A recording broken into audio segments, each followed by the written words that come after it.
chamo Paulo. Eu vou falar sobre o transtorno do déficit de atenção e hiperatividade. Bem, vou falar sobre esse tema que é bem amplo, tentar dar uma resumida para não ficar muito maçante.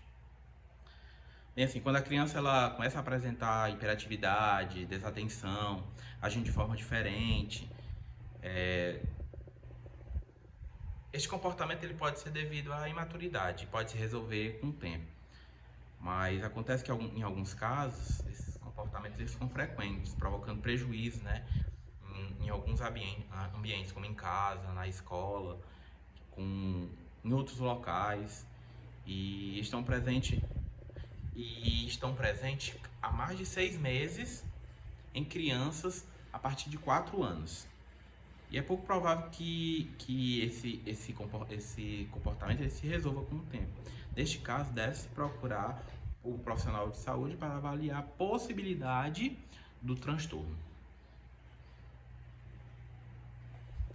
O que é o TDAH? Bom, o TDAH ele é um transtorno neurobiológico de causas genéticas que aparece na infância e frequentemente o indivíduo ele acompanha na sua vida adulta. Ele se caracteriza por sintomas de desatenção, quietude, impulsividade e ele também pode ser chamado às vezes do DDA, que é o distúrbio de déficit de atenção. Mas existe mesmo o TDAH? Bem, esse transtorno ele é reconhecido oficialmente por vários países e organização mundial, como a Organização Mundial de Saúde. E em alguns países, como os Estados Unidos, portadores desse déficit, eles são protegidos por lei e recebem tratamento diferencial na escola. Não existe controvérsia sobre a existência desse transtorno. Bem, ele é reconhecido oficialmente por vários países e a Organização Mundial, né?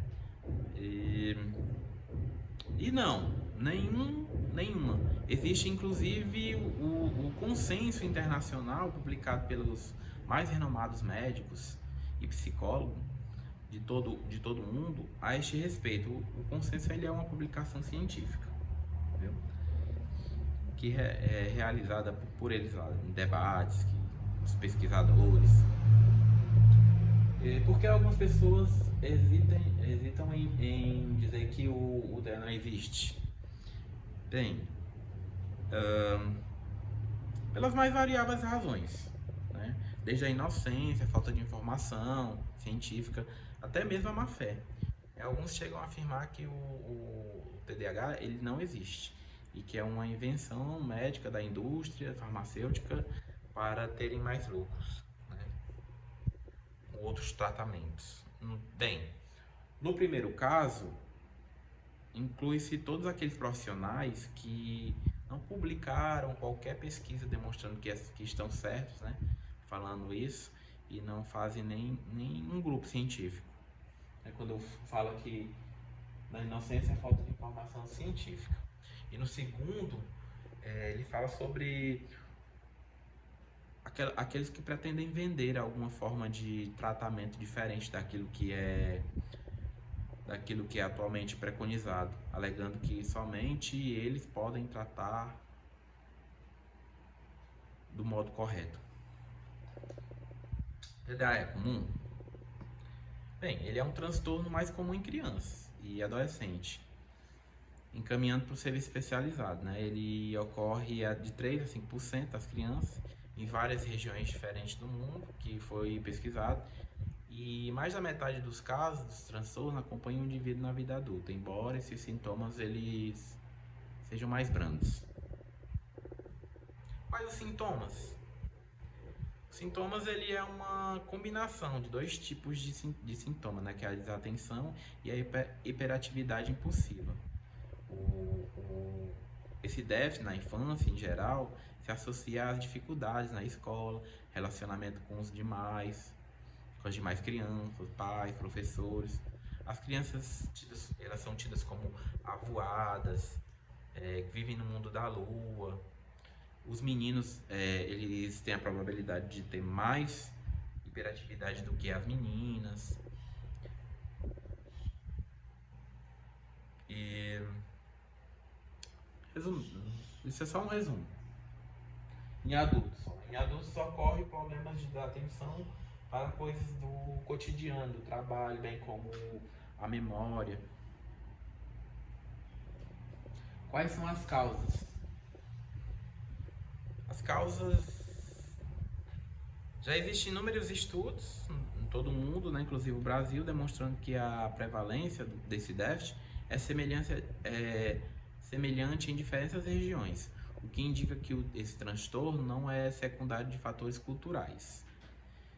E existe em alguns casos, né, que a gente pode dizer que eu vou falar daqui a pouco, que pode ser que tenha a ver a hereditariedade, as substâncias ingeridas na gravidez, o sofrimento fetal, exposição de chumbo, problemas familiares. Falando sobre a hereditariedade, né? Os genes parecem ser responsáveis não pelo transtorno, mas sim pela predisposição. Porém, como em qualquer transtorno comportamental, maior ocorrência dentro da família pode ser devido à influência do ambiente, como se a criança aprendesse a se comportar de modo desatento ou hiperativo, simplesmente por ver os pais se comportando dessa maneira, o que inclui o papel desses genes, né? Substâncias ingeridas na gravidez. Tem se observado que a nicotina e o álcool, quando ingerido durante a gravidez, podem causar alterações em alguma parte do cérebro do bebê, incluindo a região frontal orbital. Pesquisas indicam que a mãe alcoolista tem mais chance de terem filhos com problemas de hiperatividade e desatenção. E é importante lembrar que muitos desses estudos somente nos mostram uma associação entre vários fatores, mas não mostram uma relação de causas e efeitos. Sofrimento fetal. Alguns estudos mostram que mulheres que tiveram problemas no parto acabaram causando sofrimento fetal, tinham mais chance de terem filhos com o TDAH. Mas a relação de causa não é clara, né?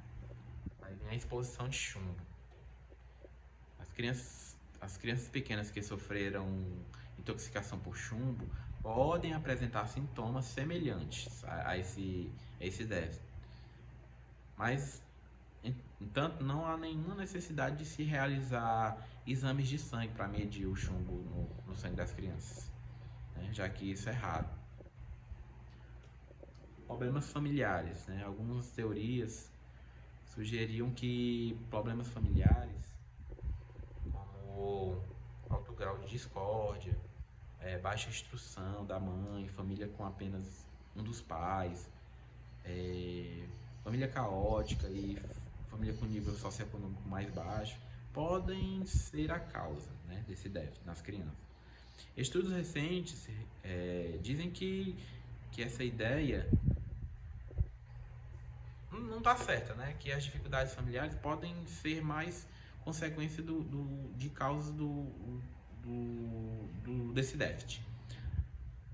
Problemas familiares, eles podem agravar um quadro de TDAH, mas não causá-los, né? Outras causas que já foram inventadas e posteriormente foram abandonadas são corante amarelo, aspartame, luz artificial, déficit hormonal, déficit vitamínico na dieta. Todas essas possíveis causas foram investigadas cientificamente e foram desacreditadas. Prognóstico. Embora os sinais e sintomas de hiperatividade tenham a diminuir com a idade, adolescentes e adultos podem exteriorizar dificuldades residuais, Indicadores dos maus resultados adolescentes e adolescentes incluem coexistência de pouca inteligência, agressividades, problemas sociais e de relacionamento, problemas psicológicos dos pais, e entre outras. Tratamento: terapia comportamental e terapia medicamentosa, com estimulantes como a metilfenidato ou dextroid, e anfetaminas, né? Temos estudos que falam que randomizam e controlados mostram que somente a terapia comportamental, a terapia comportamental é menos eficiente do que a terapia somente com fármacos para crianças em idade escolar, mas a terapia comportamental de combinação é recomendada para as crianças menores. Pelo que eu entendi, a terapia comportamental associada à terapia medicamentosa. Papel do enfermeiro. A atuação do enfermeiro frente ao portador de TDAH é de grande importância tanto na abordagem quanto no desenvolvimento de estratégias que visam melhorar a adesão do paciente ao tratamento, bem como fornecer informação à família sobre os sintomas e prognóstico dessa doença. Alguns cuidados que a enfermagem faz é a administração de medicamento, monitoramento, sobre a eficácia das dosagens dos medicamentos, avaliar a resposta, né,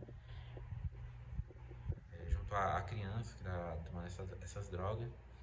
E então acredita que a enfermagem ela seja capacitada a interagir e cuidar dessas crianças e de sua família como educadores e professores, no sentido de orientar sobre a detecção e o manejo adequado dessa situação. A enfermagem, ela, por sua vez, ela deve ser conhecedora da família, né? E precisa ter um foco de cuidado nela. Buscar prevenir e promover saúde e atentar para os problemas decorrentes desse déficit. Minhas considerações finais é que esse déficit, embora seja um transtorno neuropsiquiátrico, mais estudado atualmente, não possui ainda sua etiologia totalmente esclarecida. Entretanto, esta doença parece ter causas multifatoriais que vão desde aspectos biológicos até ambientais. Em relação às diferentes modalidades de tratamento, o mais indicado é sempre a possibilidade de uma equipe multidisciplinar agindo em diversas variáveis relacionadas ao transtorno.